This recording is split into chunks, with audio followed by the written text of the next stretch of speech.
And tonight we are delighted to welcome into our conversation Kaveh Shahrooz, a lawyer and senior fellow at the Macdonald-Laurier Institute, spokesperson of the Kingdom Assembly of Iran, Gazelle Sharmadh, and Aso Saleh, Kurdish political activist. Thank you all so very much for joining us tonight, because the blackout continues and bodies are piling up, and Pahlavi calls for takeovers, and Trump threatens strikes, and all of the stakes are getting higher and higher and higher. And we're wondering, are we watching a revolution or will it die in darkness? Before we begin our conversation, here's a quick recap of what is unfolding. Nationwide protests across Iran are now entering their third week. With no sign the Islamic Republic is prepared to back down. Security forces have escalated their crackdown, deploying more lethal force as clashes spread from Tehran to every corner of the country. A near-total internet shutdown has made independent verification difficult, but unofficial estimates suggest the death toll has climbed into the hundreds, but possibly far higher. Iran's police chief has issued blunt warnings, describing the unrest as riots and promising a, quote, firm, fast, and sharp response, while cautioning protesters that continued demonstrations could prove deadly. President Masoud Pezeshkian is blaming foreign powers, accusing the U.S. and Israel of orchestrating the unrest, a familiar line from a leadership facing mounting internal pressure. The crisis has now drawn sharp international warnings. Donald Trump says he is closely monitoring events and has warned that if mass killings continue, the U.S. could strike. Iran's parliament speaker has responded with threats of retaliation, declaring U.S. forces and Israel as legitimate targets if Iran is attacked. Israel, meanwhile, is on heightened alert, bracing for potential fallout should tensions escalate into direct confrontation. But analysts warn the outcome is far from straightforward. An external strike, unless it decisively removes Supreme Leader Ali Khamenei, could paradoxically strengthen the regime by creating a rally around the flag effect and emptying the streets of protesters. The son of Iran's last monarch, Reza Pahlavi, is urging protesters to stay in the streets, expressing confidence that Washington is ready to help. But as pressure builds at home and abroad, two questions loom large. Can those opposing the Ayatollah present a unified front? And if the regime falls, what comes next? All right, so is it 1979, or are we watching an uprising dying in darkness? As always, we begin with a quick fire round, 30 seconds each to lay out your initial stance on the matter, and we'll pick up the conversation from there. So, Kaveh Shahrooz, your 30 seconds are on. Please take the lead. Good to be with you. I think this is a revolution that has every chance of success, but a lot of it will depend on what President Trump and other powers like Israel do. Frankly, you've got hundreds of thousands of people, if not millions of people in the streets, being incredibly courageous, fighting with all they've got, which is not very much, against a regime that's armed to the teeth and prepared to use it. So the protesters are doing all they can to overthrow this regime, and they've banked on the words of President Trump, who said that the United States is locked and loaded and ready to help. If the United States steps in, if it helps, I think this regime will be overthrown. All right, Gazelle Sharmadh, your 30 seconds are on. Your thoughts? Thank you for having me. 1979 was not a revolution. It was an Islamo-Marxist coup that was helped by outside forces and took over the country of Iran by force and replaced it with an Islamist Ayatollah occupation. 2009 was the first opportunity of a nation uprising to undo what was done in 1979, but it stopped because of Western forces. Western forces did not respond to the calls of the Iranian people for liberation. So hopefully what we're seeing right now is the nation rising and reclaiming their country, and we're calling on international forces for their help. Last but not least, Aso Saleh, your thoughts? Yeah, in my view, neither. 1979, there was a broad unity among all anti-monarchist forces, something we clearly do not see in today's opposition. In 2009, during the Green Movement, the demands were mainly reformist, with slogans, where is my vote? What we see today is very different. The slogans are far more radical, the protests are broader, and they cut across society. In my opinion, this is a continuation of the Jina, or Women Life Freedom movement, which began in Kurdistan and has since reshaped the nature of resistance in Iran.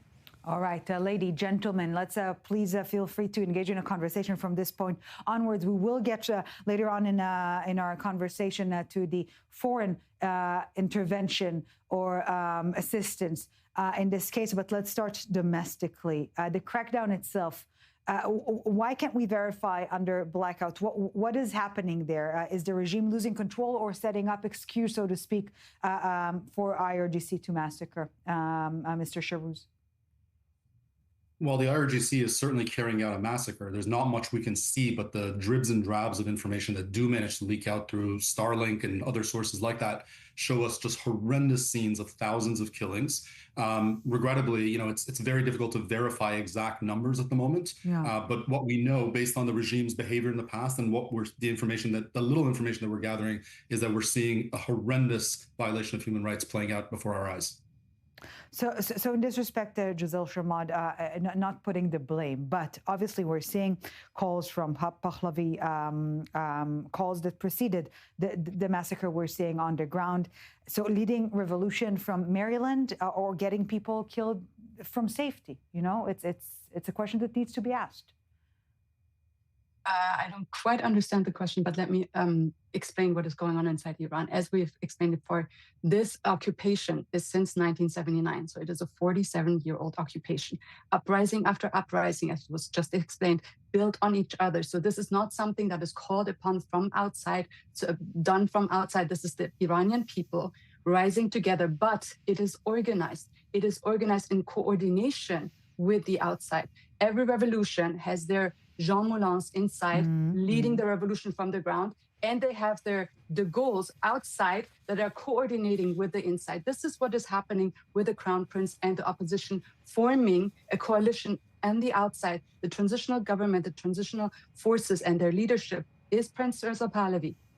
They are speaking, therefore, on the streets towards the opposition that is outside to have a representative that the Western nations can speak to, can call upon, and can now verify and coordinate what is happening inside of the streets. This is not spontaneous. People did not wake up one day and thought, we're going to scream for Reza Pahlavi, but this is coordinated since last year and building on the revolutions before. So this is the will of the entire Iranian people, but it has to be managed from the outside as well. So organic, but managed from the outside. Mr. Saleh, your thoughts?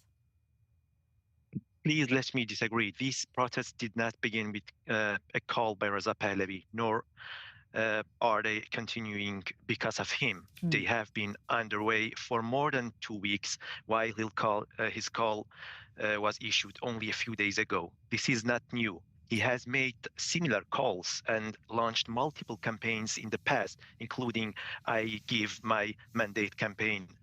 And none of them have ever received meaningful public support. What we are seeing now is a media-driven campaign that amplifies him and his supporters, selectively circulates certain images and filters out others. That does not reflect the reality on the ground, I believe. So a free rider on the organic protest movement, is this what you're suggesting, Mr. Saleh? Yeah, unlike the past protests in 2018 and 2019 or other women life freedom movement, the danger today is the attempt to ignore Iran's diversity and to appreciate a popular uprising in favor of one individual or political current. That approach creates skepticism among social forces and weakens the movement, I believe, increasing the risk that protests lose direction without achieving real results. We need to see the reality in the ground. Ms. Sharmadh, it is evident that you're in disagreement here. Sorry, I don't know if that was directed at me, but if I may sort of place myself between your two other guests. I think my view is that the answer lies somewhere in between. Yes, it's certainly the case that these protests started before Mr. Pahlavi called for people to come to the streets, but I think it's a little difficult to deny that when he put out that call, the numbers increased many fold. So certainly, he has been an important player in all this. I don't want to deny that. But I think it's also important to note that the idea that he's sort of this one figure that everyone accepts as the sort of central leader of this, I think that's disputed. Certainly, there are a lot of people on the streets that are chanting his name, and there are a lot of people that do accept him as the leader. But there are, for example, ethnic communities like the Kurdish community, for example, that I think would dispute that very much. I think there are others who have different views with respect to the future of Iran who would dispute his position. That's not to take away his importance, but I don't think that he necessarily represents every constituency out there. Ms. Sharmadh, please chime in. Let me go back to last summer when we had something happening that was very, very underreported. In Munich, the biggest coalition of all opposition forces was called upon and came together under the leadership of the Crown Prince. That means we have never seen in this 47 years ever a coalition that had representatives from every ethnic community, from every part of the coalition, from every political angle, from every religion, from every province inside of Iran. Everybody came together under three principles. This is not about we're deciding on monarchy or not monarchy or this or that direction. This was to come together to have one leadership, a transitional leadership that will guide from the outside together in coordination with the inside. That is what was represented last summer. What we see right now is not spontaneous, something happened overnight and people started chanting Pahlavi. This is the aftermath of a coalition forming, and every person who was invited and who was there in that coalition has a base inside of Iran. The last month were spent calling on the base and saying, this is your representation, because for the last years, the people of Iran have done what we've seen in the street. They are united against the regime. They called on us on the outside to unite, to have an institution, to have a representative that is needed for Western powers to communicate and to lead that transition. That is what's happening inside. That is undeniable because we hear the chants for Pahlavi. It is not about determining what the future of Iran is. It is about a co-play between the inside and the outside, and a leadership functioning as a transitional government while leading us from here to freedom. After freedom, that is what everybody signed upon when we were in Munich, is that there will be elections, there will be a secular system, there will be a representation of every ethnic community inside of Iran for Iran. That is for the future. We're in stage one right now, which is a transitional leadership to that point that needs representation outside. That is where the chants are coming from. This is not something spontaneous. This is not something, this is my opinion or your opinion. These are the facts on the ground. Respectfully, if I may chime in, one of the primary chants of the Pahlavi camp that one hears a lot and is echoed by Mr. Pahlavi's wife, a lot of his advisors, is death to a number of groups, including death to the left. So the idea that he sort of represents every constituency, that the Munich gathering was a gathering of every constituency, I don't think is true. I mean, I think there are lots of people who would dispute that they were represented in that gathering. Similarly, I think, if you listen closely again to the words that Mr. Pahlavi, not so much Mr. Pahlavi himself, but his advisors and people close to him say, is that anyone from an ethnic minority that calls, for example, for greater autonomy and federalism and things of that sort, they are deemed to be separatists. And so they are not represented. So I think, again, Munich, it was a great show. It was an effort at showing unity, but I think there were a lot of voices that were kind of missing from that gathering, frankly. The reality is different because if you have representation there, we had Kurds there, we have leftists there, we had me, who is a connection between the left and the right there. So this is, first of all, the facts speak against it. We have in every camp, we have destructive voices that are being heard. Unfortunately, they are present. They do not represent the masses. I have on everything that I do, I have masses of people coming and trying to defame me, defame the movements, defame that. This is not right now the moment to discuss any of this, because the people of Iran are in the streets during a blackout, being massacred. We don't have time to discuss or to find a different leadership. This is the one that's formed right now. This is the one that we can use right now. We had 47 years of time to form any other alternative. We don't have assert that he represents everyone. We have inside of Iran. You can't assert that he represents everyone. And then when someone challenges that, you say silence their people in the streets. That's not a fair way of conducting this debate, frankly. Mr. Saleh, please chime in. Yeah, in my point of view, as a Kurd, as a what we are seeing in some Persian language media abroad is that promotion of a so-called savior, as you see in this conversation as well. But leadership and savior are not the same thing. Leadership is necessary. Savior is not. We say he's our savior. Let he drives to I don't know, to a government. Then we can talk about secularism, about all that facts. But unfortunately, no society needs savior, and history shows that the savior model is often dangerous. We have seen several cases in the history. Iran is a diverse society, as mentioned, and the diversity makes collective leadership far more realistic than a single individual leader. So the idea that every movement needs maybe one figure that at the top and that lead the movement, I think that is a very classic view of the movements. And as we see, the process, the past decades have shown that leadership or leaderless movements in Iran can still mobilize millions and seriously challenge the regime. And yet there is the question of momentum. I believe Ms. Sharmadh is trying to insist on, not delegitimizing the mere debate on the future type of leadership, but not at this point in time, perhaps, when there is, again, the most significant momentum vis-a-vis the current regime that we've seen in too long.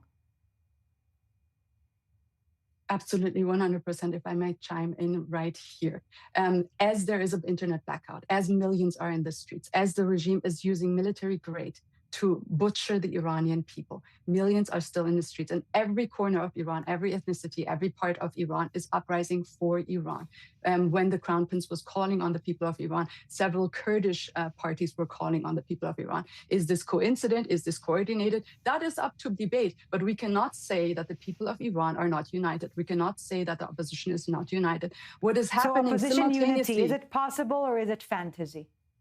It is already happening, as you can see. It is already, even though our colleagues here are trying to insist on something that they want to see because of a small minority of people who are trying to destroy the unity. Again, it is not one person. It is one person representing a coalition that was formed. You can go back to Munich and you can see 100 representatives from every part of Iran being there. This cannot be denied anymore. You can have more in them. You can make it bigger. We can all chime in, but that is something that's happening. What is very important right now, as we're speaking, inside of Washington, there are the forces of the Islamic regime pushing them to do a deal with them. It seems that U.S. President Trump is somewhat snubbing Pahlavi at this point in time. Mr. Shahrooz, in the brief time we have left before we take a quick break, your final remark on that topic.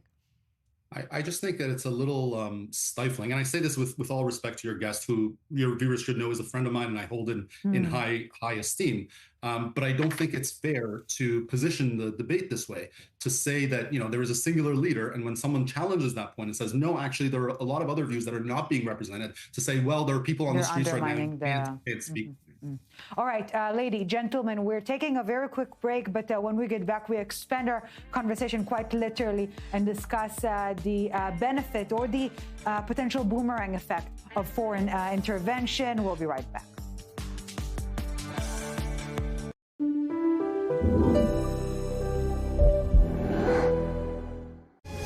The poverty is unimaginable.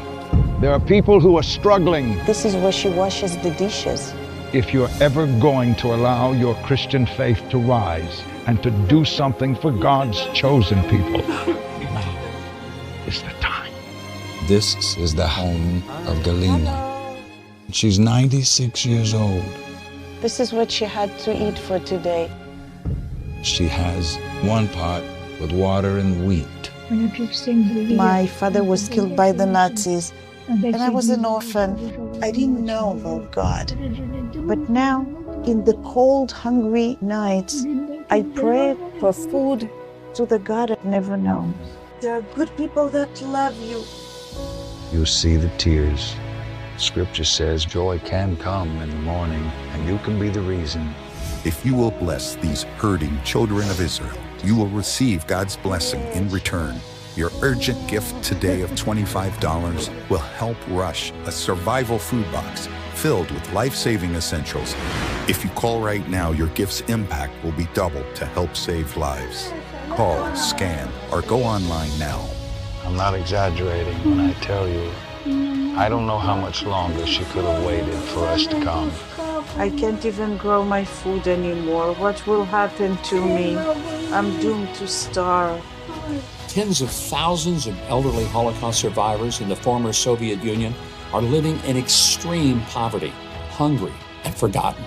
But through the International Fellowship of Christians and Jews, we can bring them hope. Eggs. It's my favorite food. May you be blessed. You say to them, we see you and we're here to help. If you call right now, your gift's impact will be doubled to help save lives. This right here is confidence in a bottle. It makes me feel so much more confident than I've ever felt. They are some of the hottest videos on social media. Those videos claiming to instantly get rid of bags under your eyes. Annette Figueroa is here to tell us why she says this one is for real. This one is for real, and I'm so excited. We even have a video, and all he uses is a small amount on a clean, dry face. And what it does is it tightens and lifts the appearance of bags underneath your eyes. And I did this to my father. We were at home, so we applied it to his under eye bags, and let me tell you, we were so excited. In under 10 minutes, they visibly disappeared from view, and now it is literally part of both of our daily routines. And not only does it work on the bags, it works on the appearance of crow's feet, fine lines, and wrinkles. At our $14.95 price, it's the best way to try Plexiderm and see it work after your first application. Call the number on your screen. Call 800-598-5843.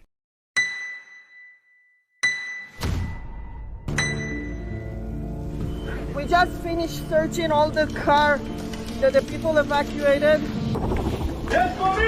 When disaster strikes, there's no time to think. Every second, every move can mean the difference between life and death. At United Atsala, that's what we train for. This is a mass casualty incident drill, training for emergency scenarios where the wounded outnumber the available responders. It's not real, but this is where lifesavers are made. For a terror attack, a rocket strike, a natural disaster, or a building collapse, we practice and prepare. Because when it's real, there are no second chances. Please help United Atsala continue to be prepared to respond in a moment's notice to any scenario, anytime, anywhere.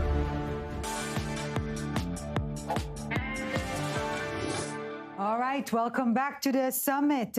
Trump is saying he's locked and loaded. Will he, won't he? And if he does, will it backfire? Before we continue our conversation, let's take a listen. So Iran's in big trouble. It looks to me that the people are taking over certain cities that nobody thought were really possible just a few weeks ago. We're watching the situation very carefully. I've made the statement very strongly that if they start killing people like they have in the past, we will get involved. We'll be hitting them very hard where it hurts. And that doesn't mean boots on the ground, but it means hitting them very, very hard where it hurts. All right. We begin with another quick fire round and take the conversation from there. Does foreign intervention save revolutions, or rather this one specifically, or kill them? Aso Saleh, please take the lead. Your 30 seconds are on. Thank you. In my view, predicting outcomes is very difficult because we have never faced a fully comparable situation before. But there are clear patterns that we can look at.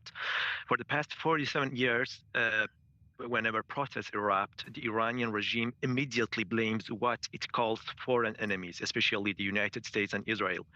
Protesters who are arrested are typically charged with espionage, muharaba in Persian, so-called waging war against God or acting against national security. No, you can finish the sentence, of course. Okay, good. But in all the cases, this is why foreign interference can strengthen the regime's narrative and make repression easier. But there is another side as well. At the same time, depending on the type and the scale of the foreign involvement can also weaken the regime. So, Mr. Saleh, we're continuing the conversation. We're just wrapping up the first round of thoughts. Kaveh Shahrooz, your take. I think I would personally welcome foreign intervention in this case. A lot of people, I would say, that are on the streets today have gone out there with the understanding, based on President Trump's tweet, that the United States is locked and loaded. They've gone out in the streets with the understanding that the United States has their back. And I think if the United States was not to get involved, it would be a major betrayal. I think the United States has better ways of doing it. I think it should target the repressive apparatus of the regime, and that can actually lend tremendous assistance to the people that are risking their lives for freedom. Last but not least, Gazelle Sharmadh, your thoughts? We have to correct the term first, foreign intervention. What the people of Iran are calling for, they're urging for the international community to step in and help them. That is not foreign intervention. What is foreign intervention is what the Islamic Ayatollah regime has done. They've intervened in Syria with the Assad regime. They've intervened in Israel's affairs with Hamas being installed over there. They've intervened in Lebanese affairs with Hezbollah being stationed there. They've intervened in Yemen with the Houthis there. They've intervened in every Western government with their infiltration of our academia and the power. So that is foreign intervention. That is not what the people of Iran are calling for. We're calling for help. Yeah, and terminology is key in this respect. So please, let's feel free to re-engage in the conversation from this point onwards. Well, similarly to my question from the previous round, Friday warning, Saturday massacre. Are Trump's statements emboldening protesters or just giving the regime an excuse, quote unquote, to kill?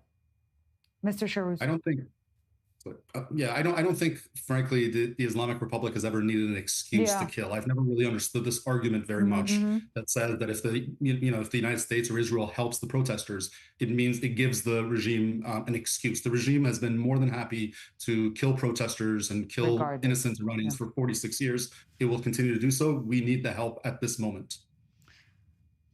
Mr. Saleh, what should this support or assistance look like without without endangering the cause of the matter? Exactly, I agree. In my view, large-scale foreign intervention, if it weakens the regime's military and repression capacity, can help support the people protest. What we hear today from world's leaders, particularly in the United States, is mostly verbal support. If that support is not followed by concrete action, it becomes actually counterproductive. In reality, empty rhetoric only reinforces the regime's narrative and gives it justification to intensify repression. Ms. Sharmadh, what assistance will be helpful? What would risk being counterproductive? The biggest assistance right now is a clear moral standing with the Iranian people. We have seen what one tweet by President Trump has done. It emboldened the people, it threatened the regime, it brought together the forces right now. So imagine what would happen if President Trump would actually address the Iranian people with one speech out of the Oval Office. So before we're going into what kind of intervention has to be military, not military, this is something that we've seen in history in the most biggest historic moments where the leader of the free world speaks directly to the people. That shifts the focus, that puts in a domino effect from which all of the other interventions afterwards will follow. This does not need congressional approval. This does not need anything to be happening. We don't need boots on the ground. It is one speech by the President Trump directly to the people of Iran, and see what happens after that.